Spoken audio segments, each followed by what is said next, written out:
All right, put your right foot in front of left. That's the starting position. Now begin. Yes, sir. You want me to start again? No, just continue back the other way.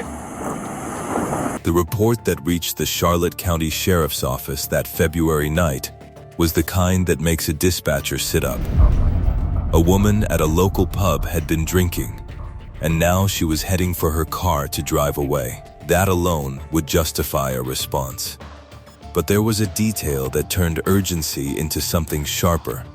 A child was in that vehicle, waiting. Someone at the scene had seen enough to pick up a phone and call for help. A stranger, unwilling to watch an impaired parent pull out onto a public road with a kid strapped in the back. That single decision, to speak up rather than look away, is the reason this story has an ending anyone can live with. What deputies rolled up to was framed on paper as a Dewey call. In truth, it was a rescue, because the person in the greatest danger that night was never going to be the woman behind the wheel. It was the small passenger beside her, the one who had no license to lose, no choice to make, and no way to stop what the adult in charge was about to do.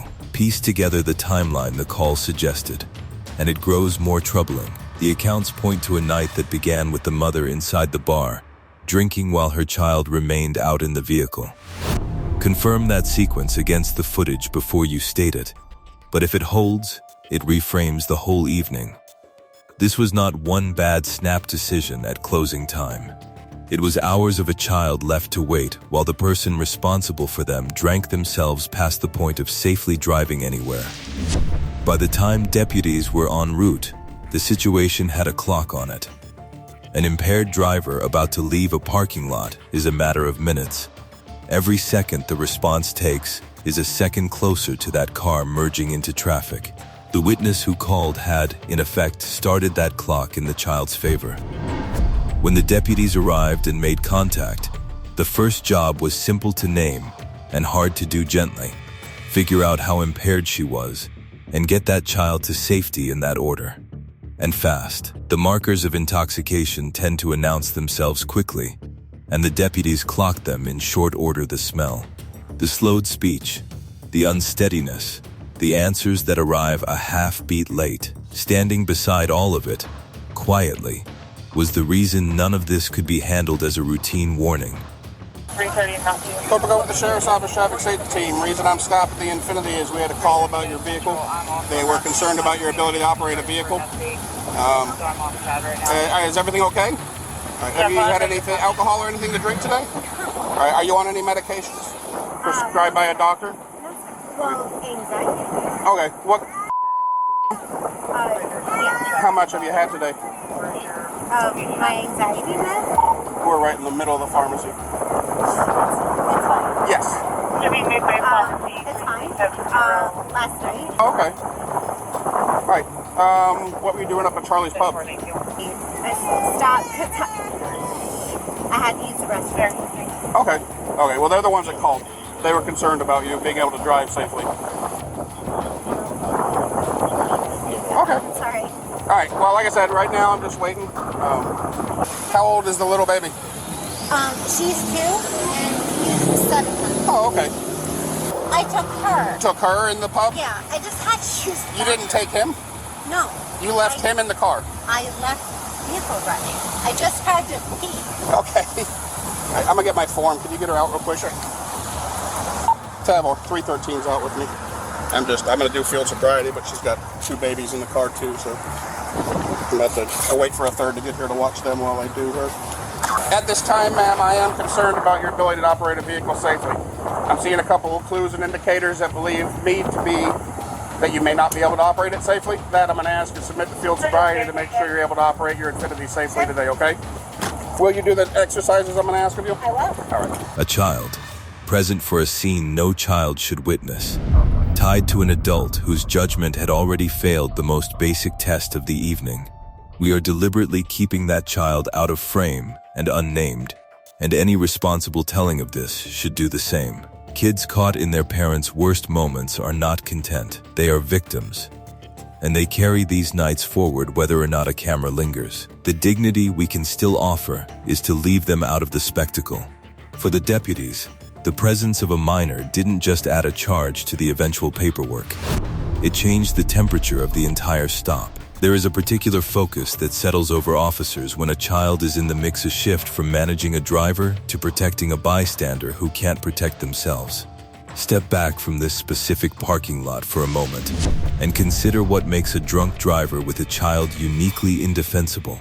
An adult who chooses to drink and drive gambles recklessly with their own life and with strangers on the road.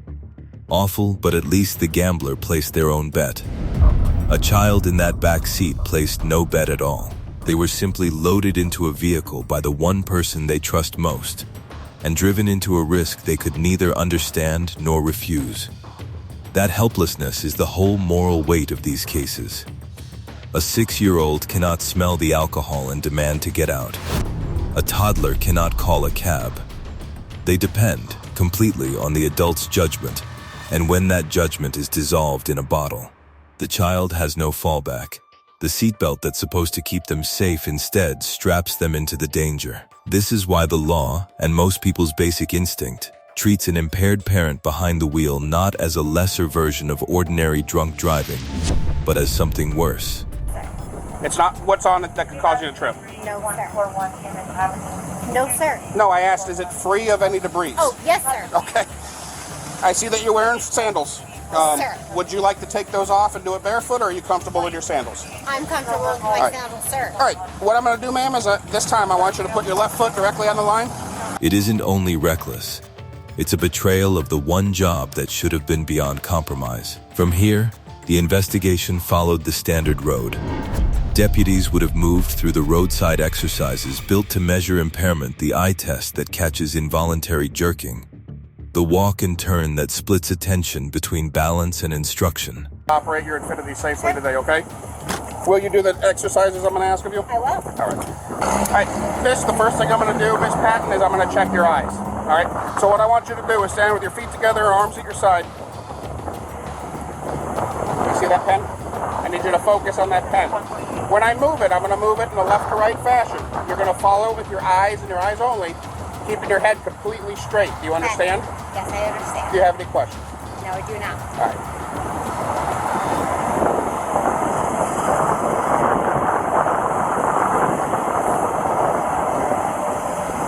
All right, miss, this time we're going to go upwards. Same thing, just your eyes, head straight, okay? Yes, sir.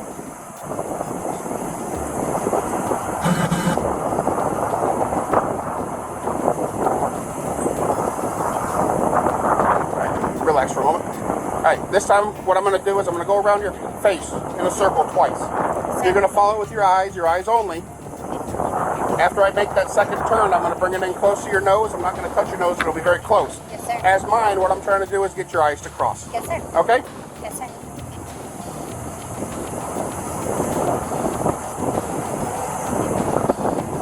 All right, Miss Patton. This white line that you're standing on, do you see it?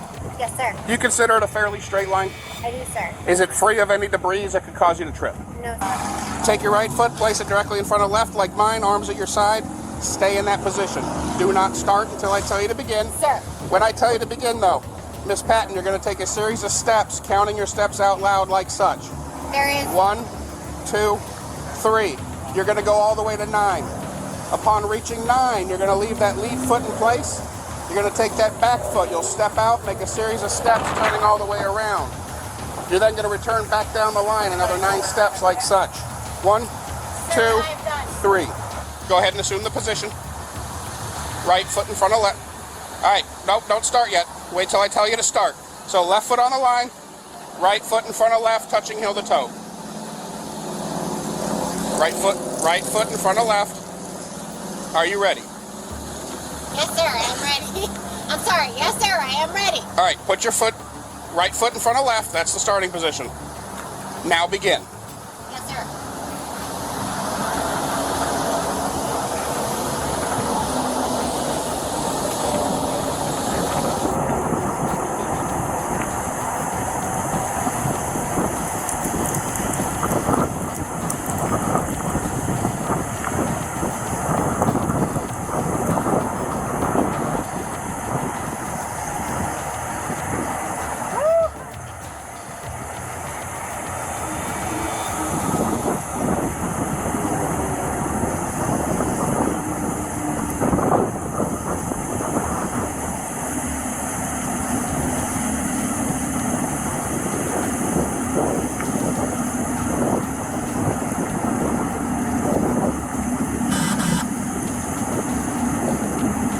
Patton, do you remember the instructions?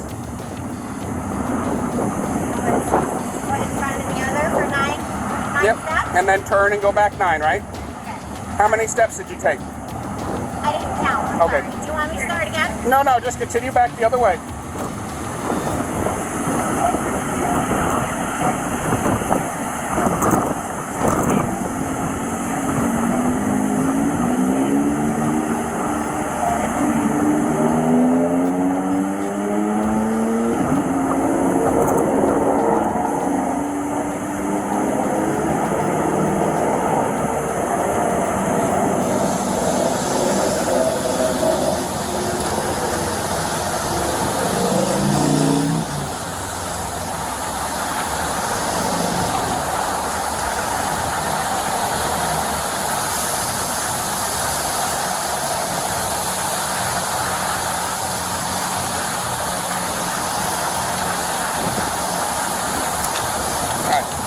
Come back there. How many steps was that? The tasks a sober mind handles without thought, and an intoxicated one fumbles. The specific results and any breath test figure should be pulled straight from the footage and the report. Don't rely on a number that hasn't been confirmed. What matters for the telling is not a decimal point, but the direction it all pointed.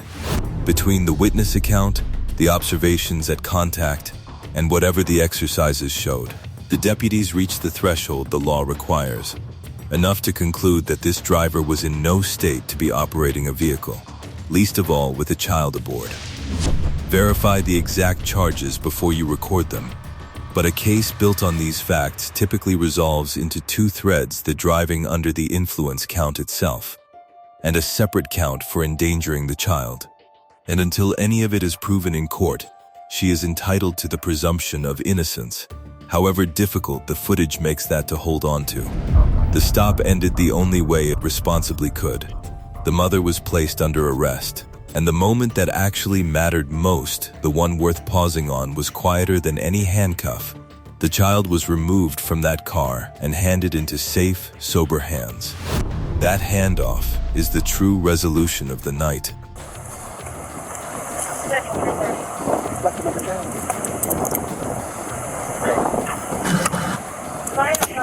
Miss Amanda, at this time you're under arrest for DUI.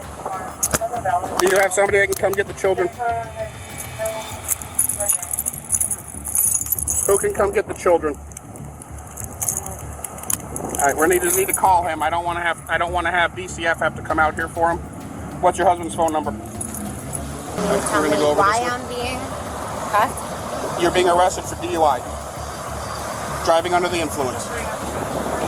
And that influence encompasses alcohol and medications. You're being arrested because you're not able to drive that vehicle safely. The clues and indicators you provided me during field sobriety are enough to affect the arrest on you. So we're going to go to my car. Nothing on you that's going to get you in trouble at the jail, drugs, weapons, or anything. Okay.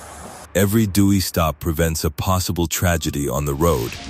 This one also lifted a child out of a situation no one should have put them in, and set them somewhere secure. Confirm from the record who took custody of the child a relative, the other parent, or protective services, but the outcome that counts is simply that the little passenger's night ended in a safe place instead of a hospital or worse. Is there anything in the vehicle that's going to get you in trouble? Drugs, marijuana, weapons? Hey, it's questions I have to ask. I said no. I know, and I'm just saying, it's just questions we have to ask. What's your husband's name? Charles. Charles. You want to tell me what I failed? It's not pass or fail, but I'll tell you that you gave me enough clues and indicators to arrest you. Oh, did I? Oh, yes. Absolutely. Does my anxiety medicine that I didn't tell you about have anything to do with this? Absolutely. My steroids? Absolutely. All right. If you look at your medication bottle, it says do not operate machinery. No, and absolutely. that I didn't tell you about. Okay. It could be. I'm not sure what that is, but the anxiety medications, absolutely, ma'am. Okay. Yeah. Okay. She'll be right back up. Her own reckoning was only starting, booking, charges, and a case that would trail her for a long time. For the child, the hope is that this was the night someone intervened before the pattern could harden into catastrophe. Not every kid in this situation gets that stranger in the parking lot. This one did. It's worth understanding how seriously the legal system regards this, because it reflects a broader judgment about protecting kids. A standard Dewey is already a significant offense. Add a minor to the vehicle, and many states, Florida among them, sharpen the response. Enhanced Dewey penalties, and often a separate charge of child neglect or endangerment layered on top. One reckless act, in the eyes of the law, becomes two distinct wrongs, because a second, defenseless life was dragged into it. The reasoning is straightforward. Society hands parents an enormous amount of trust and authority over their children, and in exchange expects a floor of basic protection. Driving a kid around while drunk doesn't just breach the traffic laws, it breaches that fundamental deal. The elevated charges exist to say plainly that a child's safety is not something an adult gets to gamble with on the way home from a bar. There's a protective purpose in it too, beyond punishment. A charge like this can open the door to intervention evaluations, custody review, treatment requirements that might interrupt the cycle before the next night out ends in a wreck. The court, at its best, isn't only assigning blame. It's trying to make sure that child never rides in that seat, in that condition. Again, strip this down to its core, and it's a story that plays out, quietly, more often than most people would guess. A parent tells themselves they're fine, that it was only a couple of drinks, that the drive home is short and familiar. The rationalizations are always reasonable sounding in the moment, and always made by the one person in the car old enough to make them. The child never gets that conversation. They don't get to weigh the risk, or veto the drive, or judge whether a couple was really a couple. They just get buckled in and carried along, trusting an adult who on this night did not earn it. That is the quiet horror underneath the flashing lights, not the arrest, but everything that would have happened if the call had never come. This time, it did come. A stranger paid attention, deputies moved fast, and a child who had no say in any of it was carried out of harm's way. Remember that the next time one of these videos scrolls past framed as a spectacle, behind the arrest is a small person who was, for a few frightening minutes, the most vulnerable passenger on the road, and who made it home safe only because someone else decided their safety was worth a phone call.